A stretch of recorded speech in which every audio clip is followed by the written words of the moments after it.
saisi par l'Esprit de Dieu, avec pour ordre de mission la libération et la transformation des âmes. Chers téléspectateurs, mesdames et messieurs, vous êtes sur le point d'écouter le major de sa génération, le révérend pasteur Paul Zonk, apôtre des églises Chapelle de la Grâce au Cameroun et partout dans le monde. Alléluia. Donc toi qui es connecté, tu peux inviter quelqu'un, tu peux partager ces moments afin que la grâce de Dieu et l'onction de Dieu puissent se manifester d'une manière particulière. Elia, Elia, Elia, Elia, Elia, chante Elia, Elia, Elia, Elia, Elia, Elia, Elia, Elia, Elia,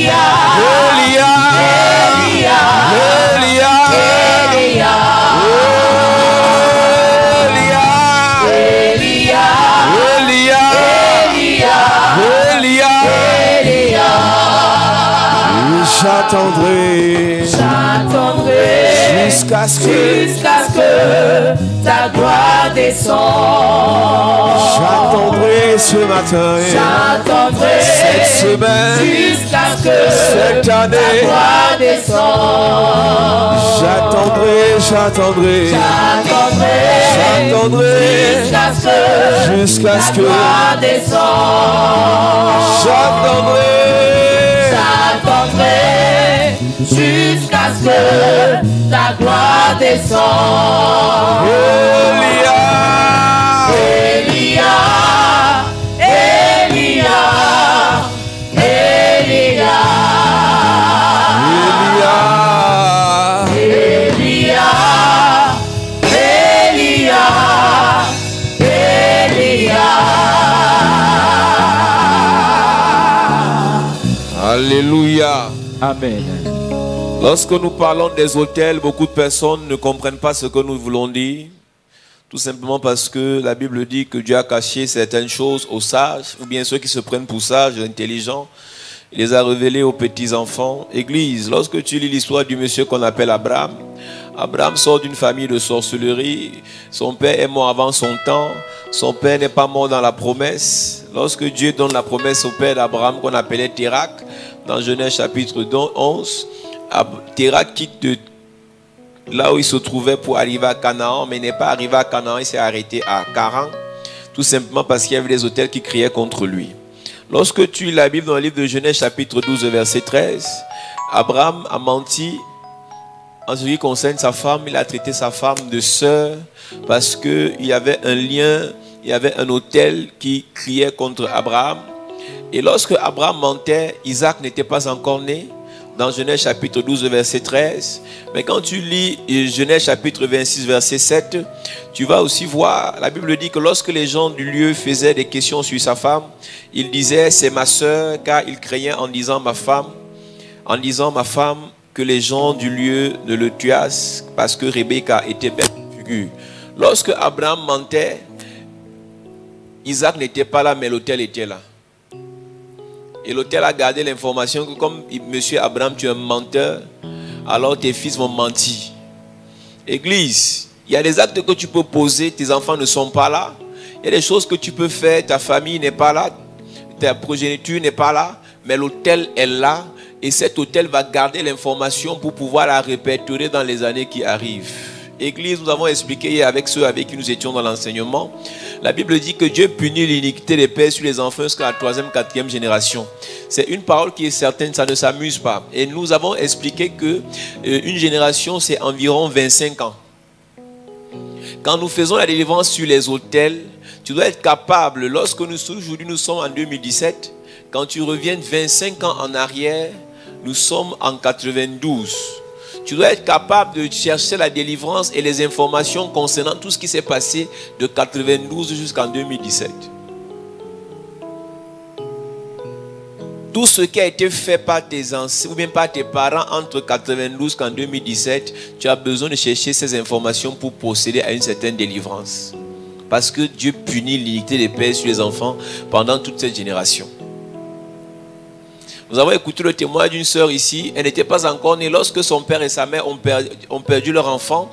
Et pendant 5 ans, de 92 à 97, ils ont cherché l'enfant. Ils sont partis chercher l'enfant chez le marabout. Elle n'était pas là, mais les actes qui ont été faits par ses parents, aujourd'hui la réclament. Ça, c'est la première génération qui est directement rapprochée à notre époque. Après cela, tu quittes de cette génération de 92, tu enlèves encore 25 ans. Lorsque tu enlèves 25 ans, ça nous donne quelle année?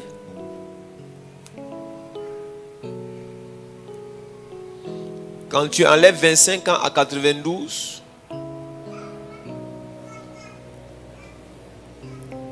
tu peux faire le calcul. Tu fais 1992 moins 25. Est-ce que quelqu'un peut nous dire ça au micro?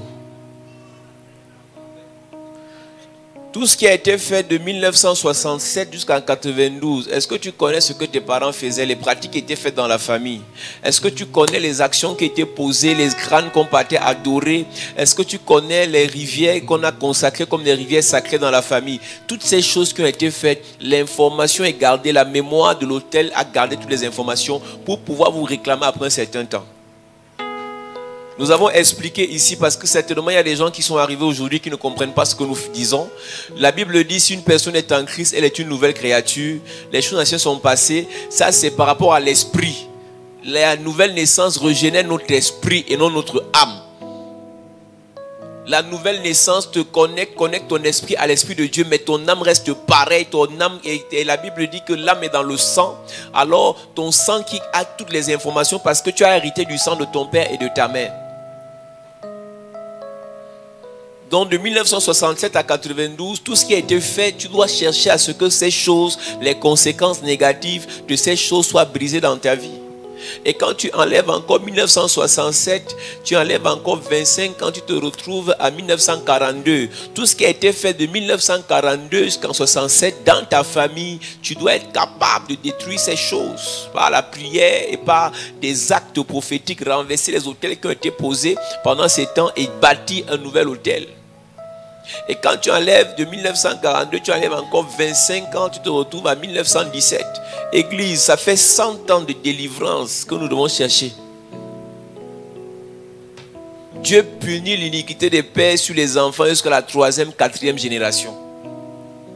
Donc quand tu arrives à l'église, tu ne viens pas poser les actes seulement pour toi, tu viens poser les actes pour tes générations à venir. Donc les délivrances que tu reçois à l'église, ce n'est pas seulement pour toi, c'est pour les autres. C'est pour ça que j'ai expliqué à certaines personnes, on voyait certains pasteurs comme les pasteurs Benny Hinn et certains autres pasteurs, ils font certains miracles pas parce qu'ils sont si meilleurs que ça, mais c'est parce qu'ils sont issus des générations déjà sanctifiées. La plupart d'entre nous, nous sommes issus, nous sommes la première génération de ceux qui avons cru. C'est-à-dire qu'avant toi, ta mère n'avait pas cru. Avant toi, ta mère allait chez les marabouts. Est-ce que par la basse? Ton père allait adorer les crânes. Donc en réalité, tu es la première génération de ta famille qui a accepté Jésus. Je ne parle pas des gens qui vont dans les religions. Je ne parle pas des gens qui ne croient pas en Jésus-Christ. Je ne parle pas des gens qui sont dans une religion chrétienne.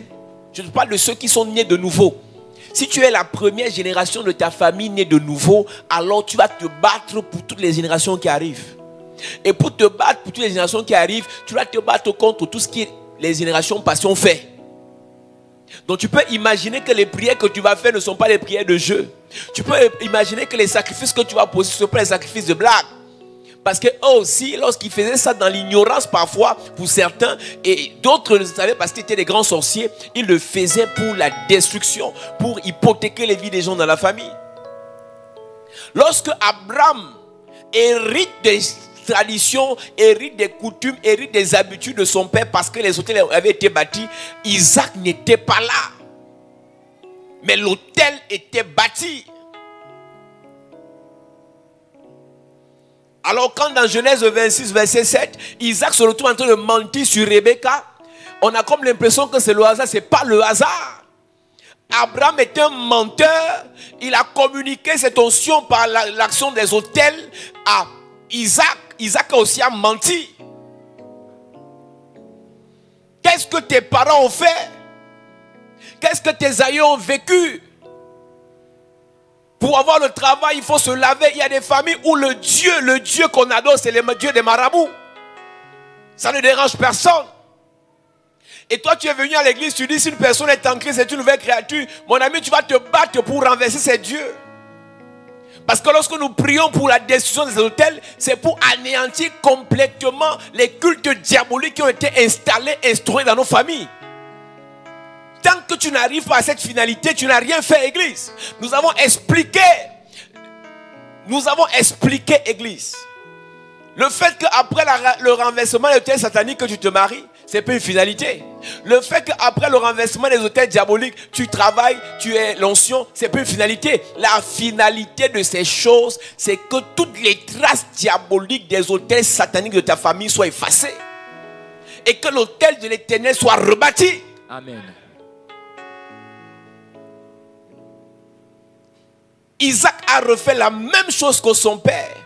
Mais laisse-moi te dire quelque chose. Pour Isaac, ce n'était pas grave. Le fils d'Isaac est venu faire le corriger.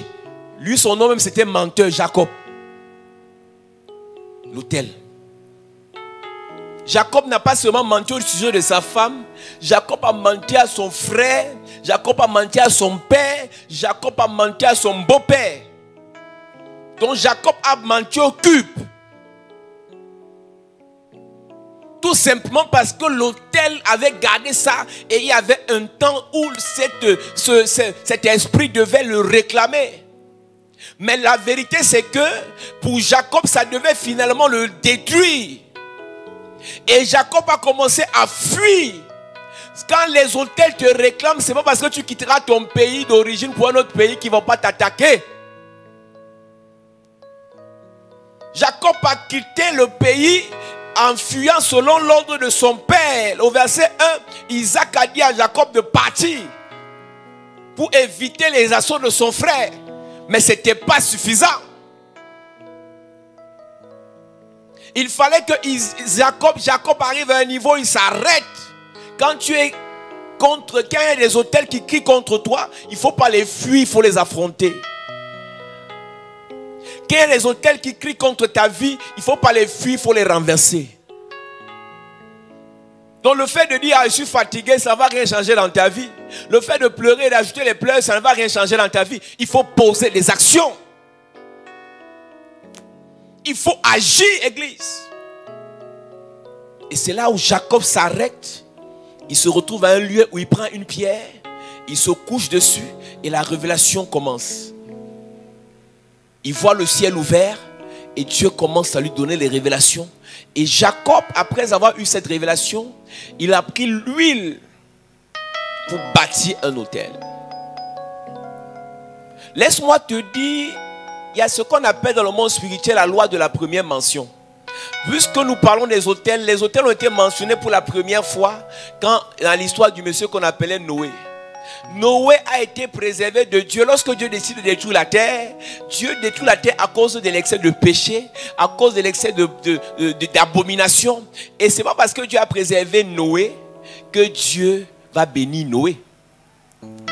Dieu peut te préserver de la mort, ça ne veut pas dire qu'il va bénir tes finances. Dieu peut te préserver des accidents, ça ne veut pas dire qu'il va bénir tes enfants. Pour que Noé soit béni par Dieu, après que Noé soit sorti de l'arche avec ses enfants, Noé a bâti un autel. L'eau du déluge est venue renverser tous les autels sataniques qui agissaient à cette époque, mais ce n'était pas suffisant. Il fallait que Noé lui-même, après être sorti, puisse bâtir un autel. Et c'est là où la Bible dit que Dieu se souvint de Noé et ses enfants et Dieu les bénit.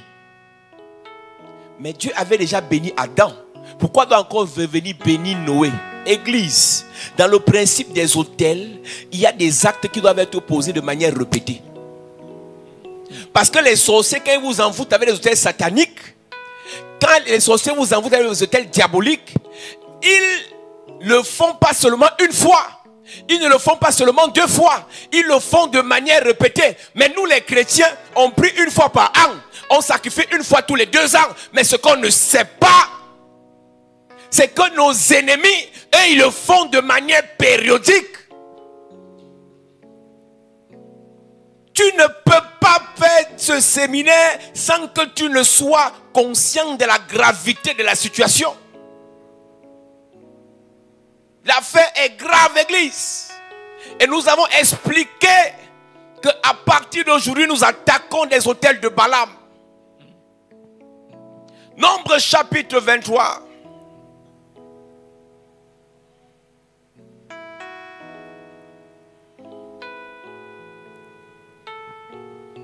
Nombre chapitre 23, à partir du premier verset, il est écrit.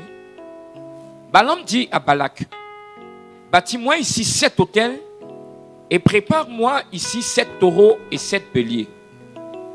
Balak fit ce que Balaam avait dit. Et Balak et Balaam offrirent un taureau et un bélier sur chaque autel. Balaam dit à Balak, tiens-toi près de ton holocauste et je m'éloignerai. Peut-être que l'Éternel viendra à ma rencontre et je te dirai ce qu'il me révélera.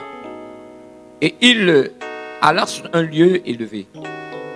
Dieu vint au-devant de Balaam et Balaam lui dit, j'ai dressé 7 autels et j'ai offert un taureau et un bélier sur chaque autel. L'Éternel mit des paroles dans la bouche de Balaam et dit, retourne vers Balak et tu parleras ainsi. Il retourna vers lui, et voici, Balak se tenait près de son holocauste, lui et tous les chefs de Moab. Balaam prononça son oracle et dit, Balak m'a fait descendre d'Aram. Le roi de Moab m'a fait descendre des montagnes de l'Orient. Viens, maudis-moi Jacob. Viens, sois irrité contre Israël. Comment maudirais-je celui que Dieu n'a point maudit? Comment serais-je irrité quand l'Éternel n'est point irrité? Je le vois du sommet des rochers, je le contemple du haut des collines. C'est un peuple qui a sa demeure à part et qui ne fait point partie des nations, qui peut compter la poussière de Jacob et dit le nombre du quart d'Israël. Que je meure de la mort des justes et que ma fin soit semblable à la leur. Balak dit à Balaam, que m'as-tu fait? Je t'ai pris pour maudire mon ennemi et voici tu le bénis. Il répondit et dit, n'aurais-je pas soin de dire ce que l'Éternel met dans ma bouche? Balaam lui dit, viens donc avec moi dans un autre lieu d'où tu le verras. Tu n'en verras qu'une partie, tu n'en verras pas la totalité. Et de là, maudis-le-moi. Et de là, maudis-le-moi. Amen. Amen. L'autel a pour objectif de contrôler les vies des gens. Quand un hôtel est bâti dans une famille, l'un des objectifs principaux de cet hôtel, c'est de contrôler les vies. Si tu es issu d'une famille où il y a des hôtels qui sont bâtis, alors vos vies sont contrôlées. Le sorcier qui a bâti l'hôtel peut mourir, mais l'hôtel reste en place et l'hôtel contrôle vos vies. L'autel a pour objectif de dominer. Nous avons dit que les chrétiens qui aiment réciter, qui ne sont pas possédés, peuvent être dominés. C'est pour ça que la Bible dit dans le livre d'Éphésiens qu'il y a des dominations, il y a des principautés, il y a des esprits méchants. Ces esprits ne sont pas dans vos corps, mais ces esprits coiffent vos vies. Si tu lis bien l'histoire jusqu'à un certain niveau, Balaam n'a pas réussi à les maudire. Mais le peuple, à cause des pratiques de Balaam, s'est retrouvé en train de se détourner des voies de Dieu. Quand les sorciers n'arrivent pas à te détruire, ils peuvent te pervertir. La Bible dit dans le livre de Jérémie chapitre 17 verset 4, tu perdras ton héritage par ta faute. Ils peuvent venir dans les rêves. Ils n'arrivent pas à t'envoûter. Ils peuvent venir physiquement. Ils n'arrivent pas à te terrasser. Mais à cause des autels, ils réussissent à t'influencer. Au point où tu te retrouves, toi chrétien rempli du Saint-Esprit, en train de faire des choix négatifs à cause des autels qui t'influencent, à cause des autels qui dominent ta famille, à cause des autels qui contrôlent ta vie. L'autre objectif des autels, c'est la manipulation. Le premier autel de Balaam, c'est un autel de séduction. La Bible dit que dans la fin des temps, il y aura une foule de personnes qui vont s'adonner aux doctrines de séduction. La personne qui te séduit ne vient pas avec la force. La personne qui te séduit ne vient pas pour te frapper, pour t'intimider. La personne qui te séduit commence par te flatter. En te proposant des bonnes choses. De plus en plus, les chrétiens, au lieu de suivre Dieu, au lieu de suivre Jésus, suivent ce qui va flatter leur oreille. Prie simple, prie pendant quelques secondes, là après ça va aller et Dieu va te lever, Dieu va te bénir. Plus besoin d'adorer Jésus, plus besoin de chercher Jésus, allons chemin sur le marabout et ça va aller. De plus en plus, le diable fonctionne dans les principes de séduction. Aujourd'hui, pour que les gens se marient, aujourd'hui pour que les gens travaillent, aujourd'hui pour que les gens soient élevés, au lieu de mettre l'Éternel devant, ils mettent des esprits de séduction devant. Et l'un des esprits dangereux qui contrôlent, qui fonctionnent à l'esprit de séduction, ce sont les esprits des eaux. De plus en plus, on a des personnes qui sont dans l'église, appelées qui sont des nés de nouveau, mais vivent avec des esprits de séduction. Quand un esprit de séduction agit dans ta vie, tu peux attirer des choses, mais ce que tu vas attirer ne te procurera pas le bonheur, mais plutôt le malheur. Quand un esprit de séduction agit dans ta vie, tu peux avoir des dragueurs, mais tu n'auras jamais de mari. Quand un esprit de séduction agit dans ta vie, tu peux réussir à avoir un travail, mais tu ne seras jamais heureux dans ce travail. Quand un esprit de séduction agit dans ta vie, les gens au départ à distance peuvent te célébrer, peuvent t'acclamer, mais une fois à côté de toi, ce sont les mêmes qui vont t'étrangler. Tout ce que tu obtiens sur la base d'un esprit de séduction, tu finiras par être détruit par cet esprit de séduction. C'est la raison pour laquelle l'église, si ta beauté a été travaillée par les vieux du village, si ton attirance a été travaillée par les choses avec lesquelles on t'a lavé, tu montes, tu descends, ces choses finiront par t'enterrer. Il y a des familles dans lesquelles toutes les filles se marient rapidement, toutes les filles se marient facilement, mais regarde devant, parfois elles ont des cancers bizarres, parfois c'est les divorces compliqués, ainsi de suite, parce que d'où vient ces mariages? C'est que leur aïeux, leur grand-père avait bâti des hôtels pour que les mariages soient possibles. Mais ces hôtels-là vont les réclamer. Donc même si tu es là, tu m'écoutes et que tu as du succès auprès des hommes, fais attention si ce succès ne vient pas de l'Esprit de Dieu. L'objectif de Dieu, ce n'est pas que tu te retrouves en train d'avoir 50 000 dragueurs. L'objectif de Dieu, c'est que tu te retrouves en train d'avoir un qui t'épouse. Avoir 50 000 dragueurs qui te donnent les millions, les milliards, ce n'est pas Dieu. La Bible dit l'homme quittera son père et sa mère et s'attachera à sa femme.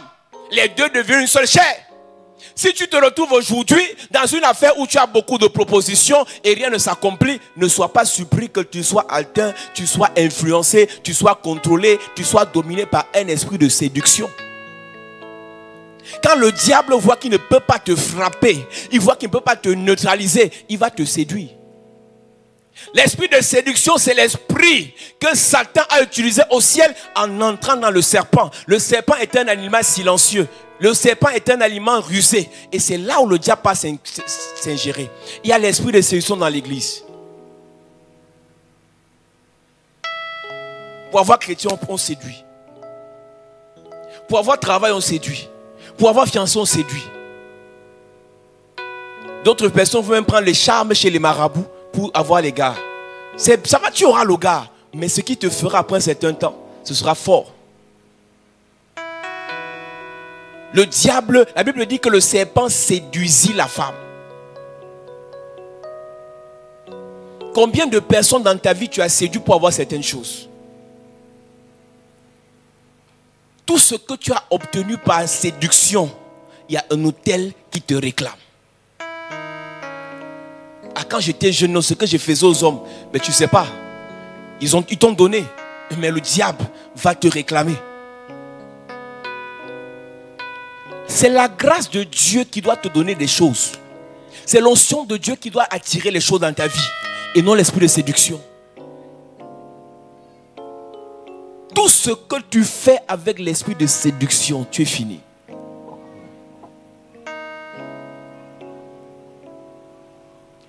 Et l'esprit de séduction, c'est un esprit qui se contamine. Le diable entre dans le serpent, il séduit la femme reçoit et la femme séduit le mari.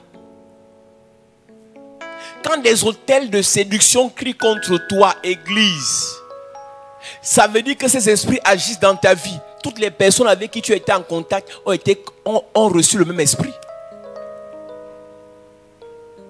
C'est la raison pour laquelle les satanistes n'ont plus besoin de détruire 1000 personnes en même temps. Il a besoin de contrôler une seule fille. Dès qu'un sataniste contrôle une seule fille, tous les hommes qui vont aller vers la fille seront contrôlés par le sataniste. Et toutes les filles qui vont aller vers les hommes qui sont allés vers la fille seront contrôlés par le sataniste. Alors vous n'avez pas besoin que le diable entre dans vos églises pour vous combattre. Il a seulement besoin d'entrer dans le corps d'une seule sœur. Il a seulement besoin d'entrer dans le corps d'un seul frère. Et maintenant, de manière récurrente, après certains rapprochements, il pourra contrôler les vies de beaucoup de personnes, de beaucoup de familles. Et il finira même par contrôler des nations entières, par une seule personne.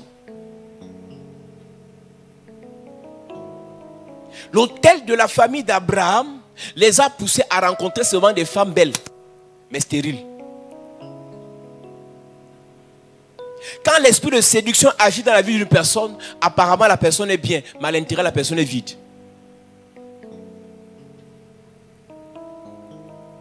C'est pour ça que je dis l'esprit de séduction a un objectif principal dans ta vie, c'est de te détruire. Pendant que tu te concentres sur l'argent que tu obtiens, pendant que tu te concentres sur les biens que tu obtiens, il est en train de te vider.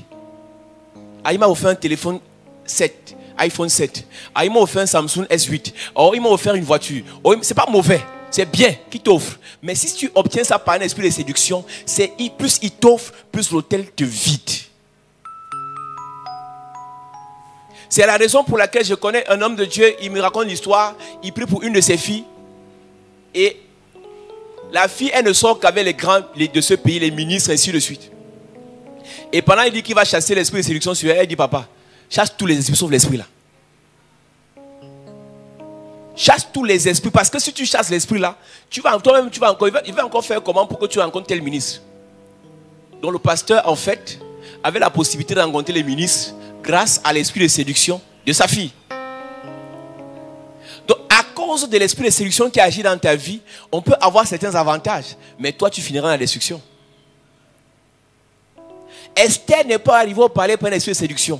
Esther est arrivée au palais parce que Mardoché, serviteur de Dieu, a prié, a travaillé pour sa vie. C'est la raison pour laquelle Esther ne pouvait pas s'auto-proclamer grande, parce qu'elle connaissait d'où elle venait. Quand tu vois une fille dans la famille ou une personne dans la famille, il pense que tout ce qu'il a obtenu, ça vient de lui. Il sait que tout ce qu'il est, c'est parce qu'il c'est pas ses forces personnelles. Et il n'a pas besoin de rendre compte à quelqu'un. Et il a l'autorisation d'écraser tout le monde. Ne soyez pas surpris qu'il soit animé par un esprit de séduction. Et cet esprit de séduction, il y a un autel qui va le réclamer bientôt. Quand tu as obtenu des choses venant de Dieu et non d'un esprit de séduction, quand tu as ces choses, tu es humble. La beauté que tu as, tu utilises pour Dieu et non pour le péché. Ton corps n'est pas fait pour la prostitution. Ton corps n'est pas fait pour aller coucher avec tout le monde. Ton corps est le temple du Saint-Esprit. Mais quand tu penses que ton corps est un fonds de commerce, tu couches avec tout le monde, ce n'est pas de ta faute. Il y a un autel. Il y a un autel qui te pousse à faire ça. L'autel là dans la vie d'Abraham a poussé Abraham à prendre sa femme, à aller liquider sa femme à Pharaon. Donc Abraham était capable de rester là. Il sait que sa femme est en train de coucher avec Pharaon. Il n'y a aucun problème. Pourquoi? Parce que l'autel a contrôlé, a bouleversé, a renversé son système de pensée. Donc pour Abraham, à cause de cet autel, que sa femme couche avec avec Pharaon, ce n'est pas un problème. Il y a des mamans, elle prend sa fille, elle envoie dans la bouche du serpent, c'est normal. Ce n'est pas de ta faute, ma mère. C'est l'autel là qui te fait faire ça. Au lieu d'envoyer l'enfant à l'école, d'encourager l'enfant à chercher Dieu, pour que Dieu lui donne sa part, toi-même tu es la première à dire, ma fille, tu dors, ta vie dort. L'autre disait que si tu dors, ta vie ronfle.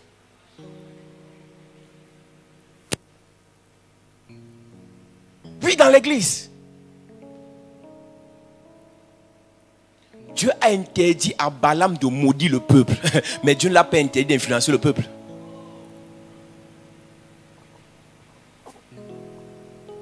Si Balak a fait des sacrifices sur les autels de Balaam, alors ces sacrifices ont crié contre le peuple. Tout sacrifice qui est fait sur un autel, il y a toujours des réclamations qui sont attachées à ces sacrifices. Ils ont fait des sacrifices contre vous sur les autels. Vous, qu'est-ce que vous faites? Vous bavardez, vous pleurez, vous riez, vous êtes distraits. Lisez bien l'histoire du peuple de Dieu. Après ces choses, le peuple de Dieu a commencé dans des tourments. Tous les rois qui venaient, ils adoraient les autels de Baal. Ils adoraient les autels de Baal. Ils se détournaient. Parce qu'il y a un faux type, un Moabite. Il y a Balak qui s'est retrouvé en train de faire des sacrifices pour les influencer. La seule arme pour combattre des autels sataniques sur lesquels on a fait des sacrifices, c'est aussi des autels sur lesquels on fait des sacrifices. À partir du moment où tu comprends que ta vie est un sacrifice qui doit être offert sur l'autel de Dieu, c'est là où la guerre peut commencer. Venir chercher Dieu en passant et continuer à mener sa vie comme on veut, tu n'auras rien venant de Dieu.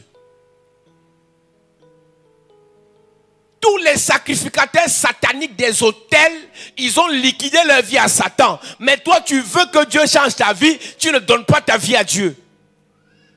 On a beaucoup de personnes qui nous suivent. On a beaucoup de personnes qui aiment cette parole. On a beaucoup de personnes qui veulent la délivrance, mais ils ne veulent pas se sacrifier. Dieu qui est Dieu a perdu le monde. Et le monde a été mis sous la domination de Satan. Pour récupérer le monde, Dieu a sacrifié son fils sur l'autel.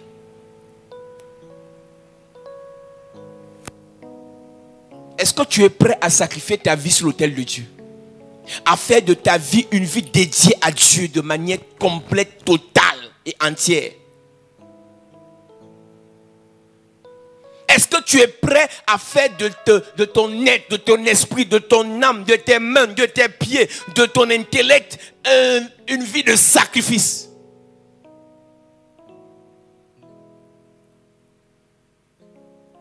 Venir à l'église, c'est bien. Prier, c'est bien. Mais se sacrifier, c'est mieux.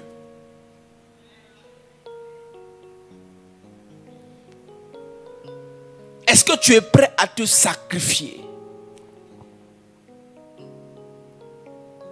De plus en plus. On écoute la parole 5 minutes. On écoute la parole 1 heure. Et après, on tombe dans des choses bizarres. Les chrétiens n'aiment plus Dieu. Mais laissez-moi vous dire, les satanistes aiment le diable. Ils sont là-dedans, ils aiment ce qu'ils font. Ils font leurs pratiques, ils les aiment. Tous les week-ends, il y en a qui rentrent chaque week-end à l'ouest pour aller. Je connais un mécanicien spécialiste dans les Mitsubishi 4x4. Il a ramené certains de mes véhicules. Lui, chaque week-end, il est à l'ouest. Chaque week-end, il est à l'ouest pour aller entretenir ses hôtels. Mais nous, les chrétiens, on prie à Pâques, on prie à Assomption, on prie à Noël, on prie à Nouvel An. On va à l'église 4 fois. On va à l'église seulement le dimanche.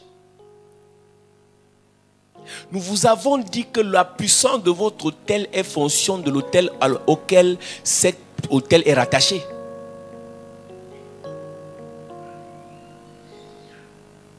Ta vie est rattachée à quel autel? Ta vie a été sacrifiée sur quel autel?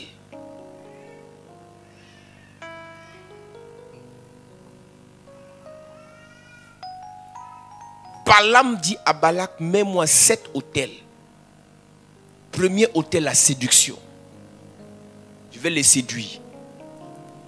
On aura comme l'impression qu'on ne les gère pas. Balaam n'est jamais allé vers le peuple de Dieu face à face. Mais Balaam, pendant qu'il posait les autels, il est allé sur la montagne.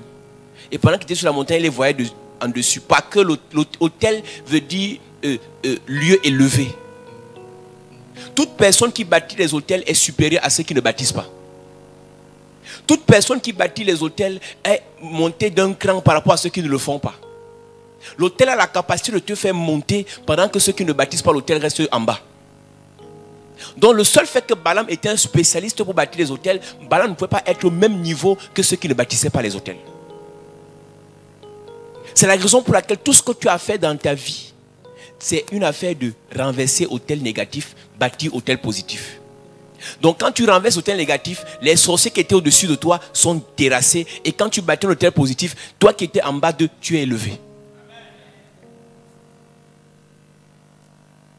Mais la grande question ce matin, avant qu'on avance, pour toutes les délivrances qu'on fera cette semaine, est-ce que tu es prêt à te sacrifier sur l'autel de l'Éternel? Je vous conjure par les compassions de Christ, Romains chapitre 12, à offrir vos corps en sacrifice, à offrir vos vies en sacrifice, à offrir vos pensées en sacrifice. Oui. Romains chapitre 12, premier verset, il est écrit: Je vous exhorte donc, frères, par les compassions de Dieu, à offrir vos corps comme un sacrifice vivant, saint, agréable à Dieu, ce qui serait de votre part un culte raisonnable. Noé a offert des bêtes pures. Un sacrifice saint et non malsain. Un sacrifice pur et non impur. Lorsque nous approchons de la table de Dieu, l'autel de l'Éternel, nous devons nous rassurer que le sacrifice que nous donnons, c'est un sacrifice pur. Chaque fois qu'on parle des autels, les gens pensent directement à l'argent. Ce n'est pas une affaire d'argent, c'est une affaire de ta vie. Si tu viens à l'église pour faire des sacrifices, les autels financiers, sans commencer par l'autel spirituel lié à ta vie, lié à ton âme, tu vas mourir. Les satanistes les plus puissants, ce n'est pas ceux qui entrent dans les sectes pour l'argent, c'est ceux qui entrent dans les sectes pour le pouvoir. Et pour obtenir le pouvoir, il faut faire échange de vie. C'est la raison pour laquelle quand ils commencent ces sacrifices, c'est avec les poulets. Et quand ils montent, c'est avec les chèvres. Quand ils montent, c'est avec les bœufs. Quand ils montent, c'est avec les taureaux. Après, quand ils montent, c'est avec les fils. Tout sacrifice que tu fais qui n'est pas un sacrifice humain n'a pas de puissance. Et le sacrifice humain à faire, ce n'est pas au diable, c'est à Dieu, ta vie. Il y a des blagueurs à l'église. Ils se foutent pas mal de la gueule de Dieu. Ils ne lisent même pas la Bible. Aujourd'hui, beaucoup se sont levés, n'ont même pas prié. Il y a des gens qui sont arrivés aujourd'hui, si tout ce qu'ils ont pris c'était leur pierre. Mais quel autel tu peux bâtir à Dieu? Tu n'es pas un sacrifice vivant. Tu n'es pas un sacrifice. Tu ne peux pas, église, aller sur un terrain de bataille avec certains sorciers. Et ils ont tué leur premier fils. Toi, tu n'as encore tué personne. L'autorisation que Dieu te donne, ce n'est pas de tuer quelqu'un, c'est de te tuer toi-même.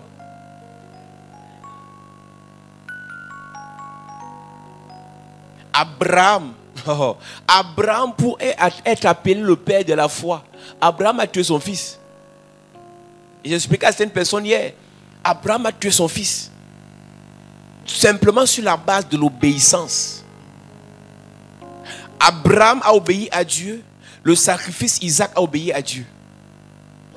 Ils ont obéi à partir de la maison en quittant. Ils ont obéi en montant sur la montagne. Ils ont obéi en étant sur la montagne. Ils ont obéi en liant le sacrifice. Jusqu'à la dernière minute, ils ne faisaient qu'obéir. Mais nous, les chrétiens, on obéit de manière saisonnière. On obéit quand on veut. On obéit quand on est de bonne humeur. On obéit si on peut. On obéit quand le pasteur ne nous a pas énervés. On obéit quand le culte ne met pas long. Il y a des gens qui disent que non, ça met trop long. Ta souffrance n'a pas mis long. Tes fiançailles brisées là n'ont pas mis long. Tes envoûtements là n'ont pas mis long. Tu veux seulement qu'on fasse le culte de 5 minutes, après on laisse. On prie 2 secondes, après on laisse.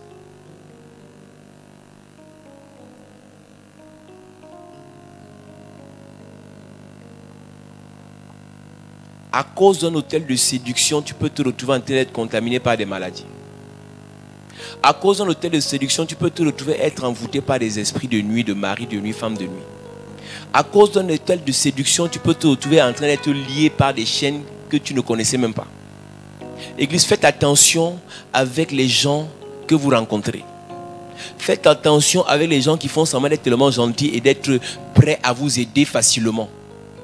De plus en plus, à cause des esprits de facilité, on fait plus confiance aux gens qui nous proposent de l'aide directement et on part se donner à fond. Je préfère souffrir en attendant l'aide de l'Éternel que de vivre dans la gloire parce qu'un homme m'a proposé son aide. Je préfère que ce soit Dieu qui me convainc que c'est par cet homme que ma vie va changer, que de laisser ce que Dieu me dit pour aller écouter ce que l'homme me dit. Il y a beaucoup d'hommes maintenant qui sont prêts pour vous détourner des voies de Dieu, à vous proposer de l'argent, à vous proposer des biens, à vous proposer des travaux, des postes, tout simplement parce qu'ils ne veulent pas que vous adorez Dieu. Il y a beaucoup de personnes parmi nous, quand on ne sait pas que tu pries, on peut te donner le travail. Mais dès qu'on sait que tu pries, on dit jamais. Pourquoi? Parce qu'ils veulent te séduire pour te perdre. Mon premier est le salut. Mon second, la transformation. Mon troisième, la gloire. Mon tout est la chapelle de la grâce. Bienvenue à la chapelle de la grâce. Tu cherches un lieu de culte où le nom du Seigneur est invoqué en esprit et en vérité. Tu veux grandir dans ta foi selon la parole de Dieu. Tu es fatigué d'aller d'église en église. Tu recherches le miracle authentique au nom puissant de Jésus-Christ. Alors, bienvenue à la chapelle de la grâce. La chapelle de la grâce est un lieu de transformation de destinée au travers de la parole vivante. Viens adorer le Seigneur avec nous dans un cadre paisible et glorieux où la beauté et l'esprit ne font qu'un.